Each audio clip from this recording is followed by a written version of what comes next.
Jesus. Put those hands together for Jesus. Hallelujah. It is because of Jesus that we are gathered here. Am I right? It is the one. It's the reason why we are here. It's the reason why we are in this auditorium right now. So come on, celebrate Jesus once again. Appreciate him. He's worthy. He's worthy. Whatever you can use to celebrate Jesus, the owner of our life, the one that takes us till now, the one that has kept our 1,000 and millions of children. Appreciate Jesus. Come on, free.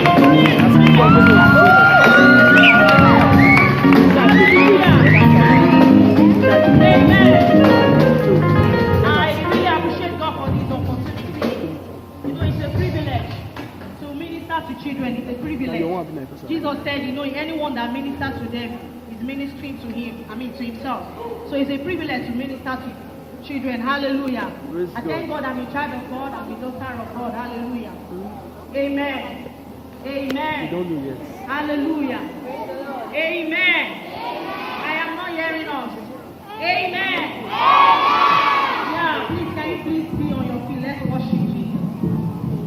Let's worship our Father in heaven. Let's worship the one that is seated right here in our midst to manifest himself this evening. Holy are you, Lord.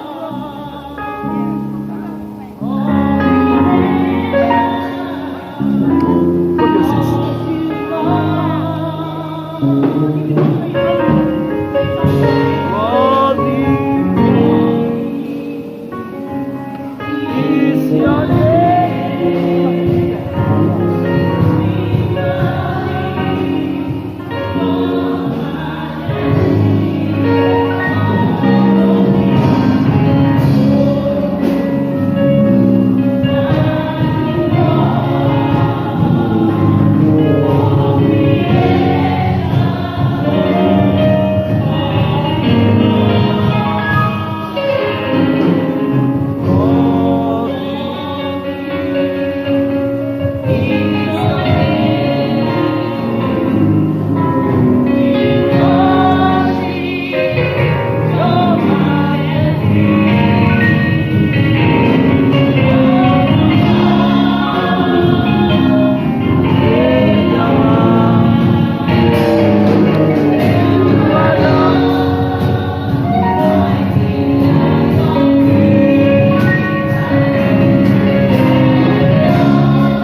Please let all eyes go on. Can you stand up?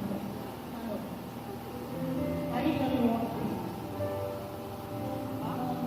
She said, it's an orange. Okay. How does this orange be? How did it get it? How did it come? Was it man that created it? Or God or something? How did it get it? How did it come into being? Won't you help? Say God. I mean, yeah. God created it, have you? Do we all agree that it was created by God? Yes. Do we all agree? Let me hear your response. Yes. Yeah, it was created by God. Okay. God created it. Why did God create it? Can you tell me? For man to live. Okay. But you know there's something about this in our body. We call it orange, right? Man eats it. But there is something about it that if you dice it or cut it, something has to come out of it. Abi? What is the end product? What is the thing, the exact thing that man benefits from it? God created it for man to live. But there's something that you have to get out of it at the end of the day. If you cut it or put it or anything. Huh? What do we get from it? Huh? Vitamin. Okay. Yeah, look at this orange. It's an orange. Do you know if I cut it, there's something that will come out of it? A liquid will come out of it. What do we use that liquid for? Huh? Who wants to help me? Okay. Don't worry, I'll come there. Let me clap for her, please. Please clap for her. She said the end product of this thing is what? Juice. We get orange juice from it. So that means the reason why this orange, the reason why God created this orange is because orange juice, what we call juice, can come out of it, and man can benefit from it, just like my brother said there. He said, for man to benefit from it, and she said, orange juice comes from it. So the reason why this thing comes, the reason why God created this thing, the reason why this orange is existing now, is because of the orange juice, so that man can benefit for it. That is the reason, that is the purpose of this orange. And let me tell you, that is the destiny of this orange. The destiny of this orange is that it comes into being, man benefits from it through, by getting oranges from it. Amen. Amen. Tell somebody beside you, you have a destiny to fulfill.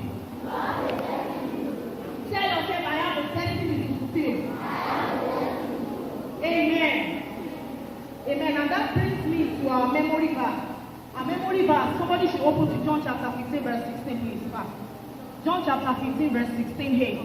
It says, you have not chosen me, but I have chosen you and ordained you that you might go and bring forth fruit, and that your fruit might remain. Is that what it is? Can you see that in your Bible? Okay, everybody, let's read it. 1, 2, go. You have not chosen me, but I have chosen you. Okay.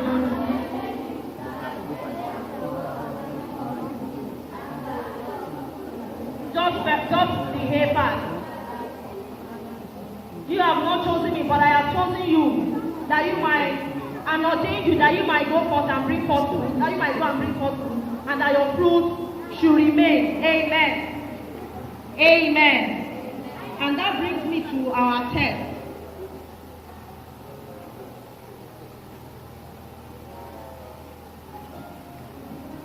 Amen. Our text is taken from 1 Samuel. Our text is taken from 1 Samuel, chapter 1 to 4. But because of time, we are not going to read everything. But I'm just going to pick some verses out of it. And as I read it, please follow me. Are you in 1 Samuel chapter 1? Verse 3 says, and this man went up out of the city yearly to worship and sacrifice unto the Lord of hosts in Shiloh.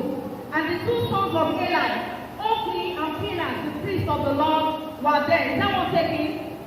Let's go to chapter 2, verse 12.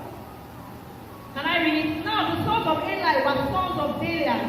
They knew not the Lord. And the priest custom with the people was that when any man offered sacrifice, the priest servant came, but the flesh was is sitting with a flesh hook of 3 teeth in his hand, and he struck it into the pan or kettle or cauldron or pot, all that the flesh hook brought up, the priest took for himself. But they did in Shiloh unto all the Israelites that came thither. Amen. Amen. And also, before they burn the fat, the priest servant came and said to the man that sacrificed, "Give flesh to roast for the priest, for he will not have golden flesh of thee, but raw." Amen. Amen. Can we move to verse 22? Now Eli was very old, and had all that his sons did unto all Israel. And now they lay with the women that assembled at the door of the tabernacle of the congregation. And he said unto them, "Why do you do something? For I hear of your evil dealings by all these people. Nay, my son, for it is